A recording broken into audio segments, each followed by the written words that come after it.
Hi, this is Cassia over at First Call Digital Agency, and today I'm going to be talking about emerging trends in technology and how they can be used by marketers and business owners. We love keeping up with the latest trends. It is something that we prioritize here at First Call, and it is such an important piece for business owners and other marketers, such as ourselves, to stay on top of, because as these new technologies emerge, we have the opportunity to get ahead of the competition and leverage them in the best ways possible for ideal marketing campaigns. We're going to be covering a lot of information today and specifically focusing on three really exciting tech pieces that are coming out.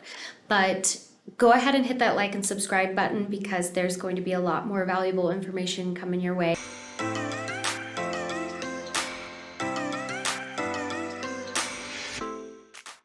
So the first thing I want to talk about is AI, or artificial intelligence, and there is a lot of information out on the news right now for things like ChatGPT and how it is basically revolutionizing the way that we do search and content creation, and is going to pretty much turn the marketing world on its head, because anytime we have a major change such as this one to the way people search, it completely changes the way search engine optimization works, the way user experience works, and the expectations that businesses have for the layout and performance of their website and their social. AI technology, or artificial intelligence technology, is essentially a computer program that has been coded to perform tasks that would typically require human intelligence to complete. This is visual problem solving and more advanced computing than a typical algorithm. So as marketers, we are keeping an eye out for interesting new tools that are being developed leveraging AI technology, and some of the more exciting ones include the content developer systems, so copy generation, predictive analytics, so that we can leverage far more significant data and predict where the trends are going, as well as chatbot technology to auto-generate answers for websites to improve user experience. One tool that we really like to leverage here at First Call is an AI content generator tool called Shopia, and it helps create outlines and metadata, pulls a lot of really great information, keyword generators, and content generator. It's a really incredible tool and has improved and streamlined the copy process. Another AI tool that can be used by marketers are image generators. And basically, image generators work by analyzing other art pieces and photos online and recreating it using similar stroke styles, or just a general impression. There is a bit of an ethical gray line with image generators right now, as far as determining whether or not it is replicating existing artist styles, but we recognize that that is a hot button issue, and we're more here just to discuss different tool options that exist right now. And until we can really clearly define those lines, we don't have a strong say in the ethics of image generators. Some advantages of using AI image generators is that they are capable of recreating an image based on just the description that you provide for it. And if you have an image concept in your mind that you need even just a general mock-up of, it is a good starting point to get that image created. Or if you become very adept at doing the descriptions, you can get pretty close to the concept that you're looking for through these AI image generator tools. Other AI tools that you can use for content generation or user experience include OpenAI and Bing Chat.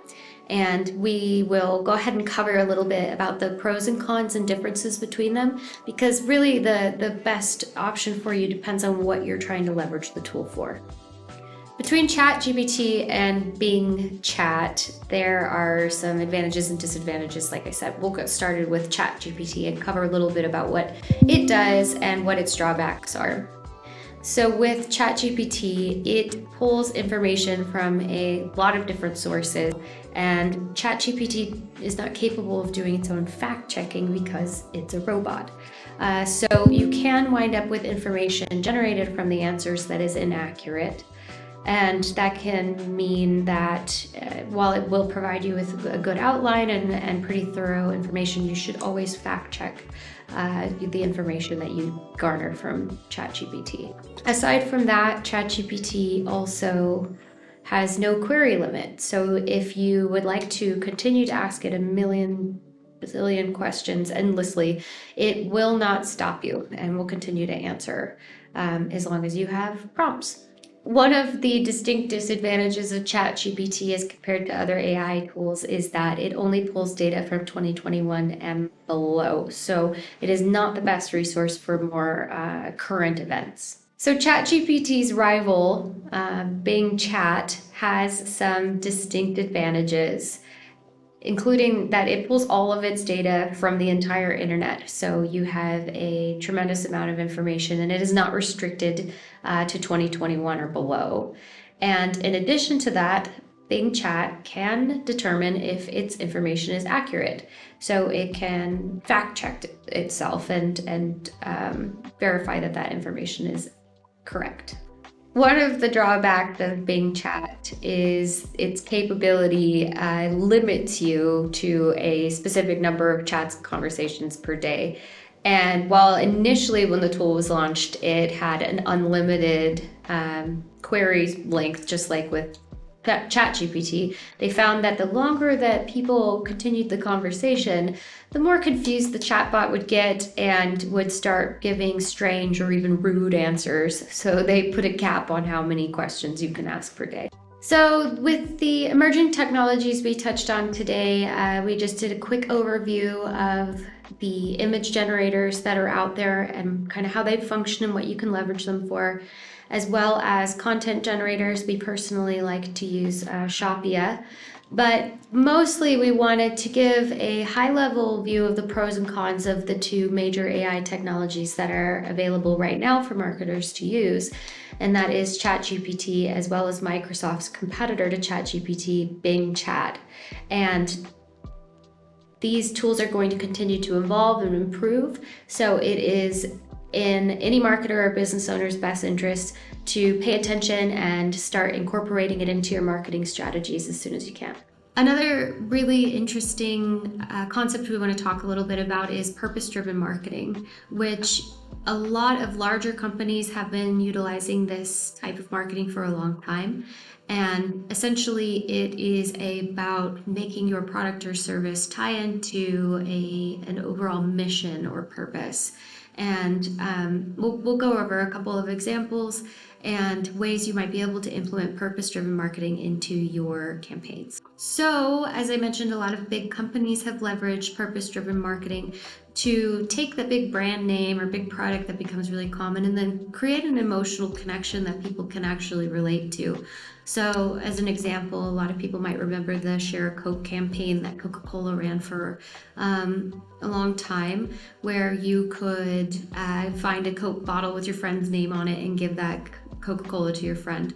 And the mission or purpose that they were driving with that was community and sharing and just the happiness around providing with your friend. Another company that is leveraging purpose-driven marketing is Tom's Footwear. They actually have a buy one, give one campaign, so that every pair of shoes that you buy actually will result in another pair of Tom's going to someone in need, typically in like third world countries.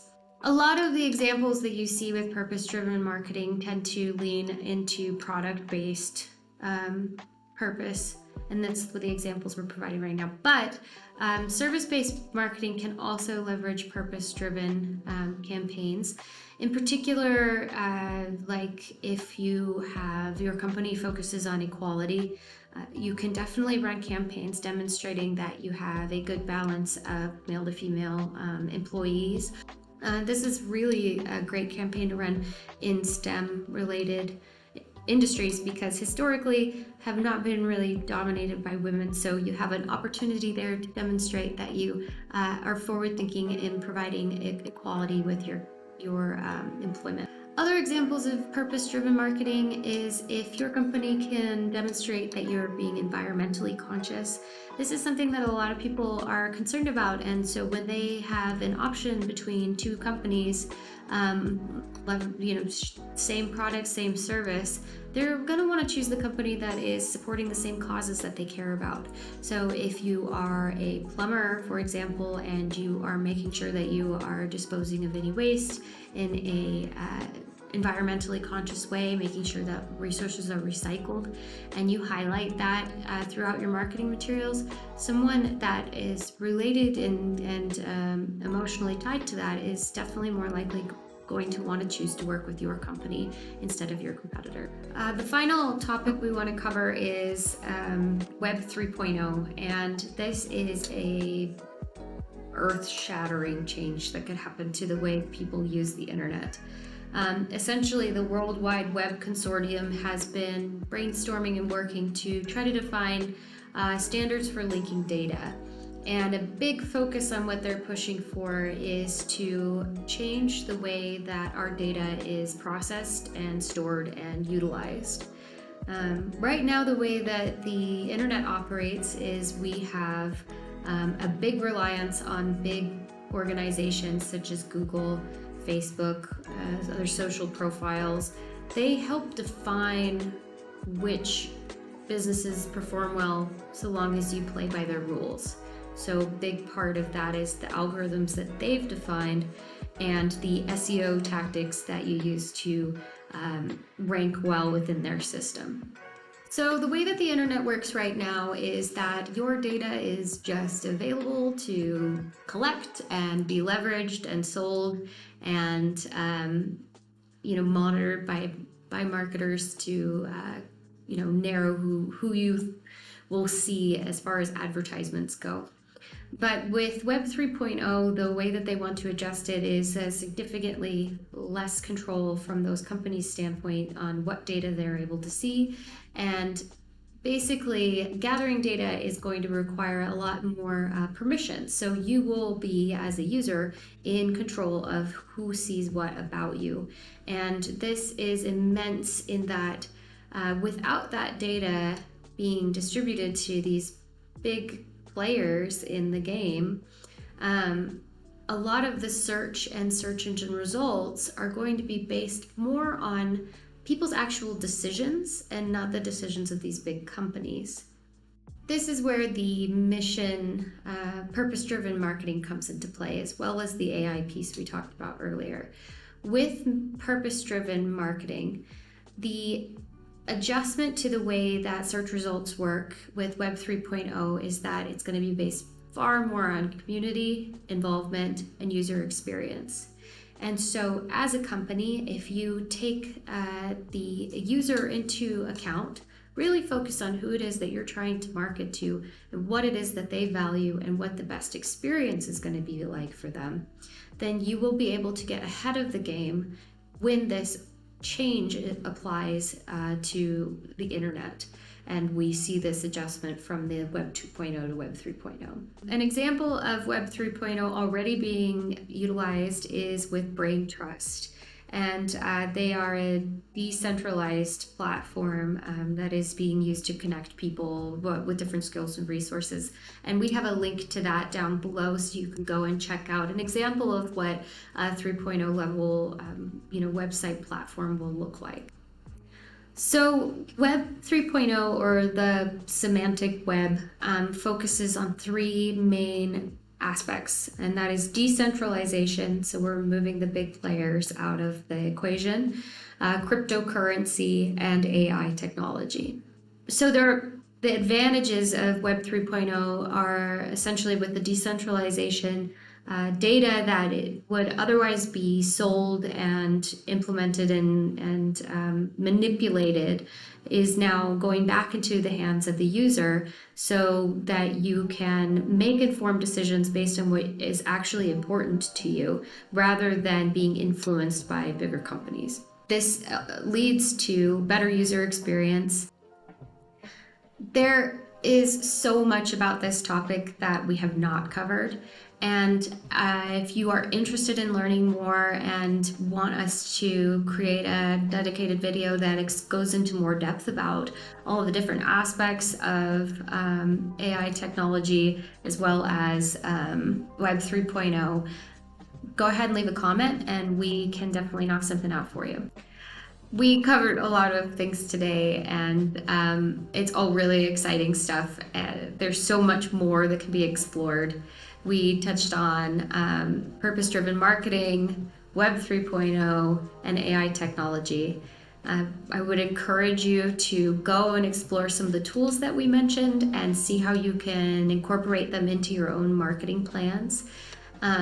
There is so much opportunity, and the sooner you can get involved in understanding and really playing around with these different concepts and tools, the better off you'll be in the long run. Thanks for hanging out with me today and learning about all of this new tech. If you like what you saw, please hit that like and subscribe button, or leave us a comment below and let us know how you've been working all of this interesting tech into your marketing.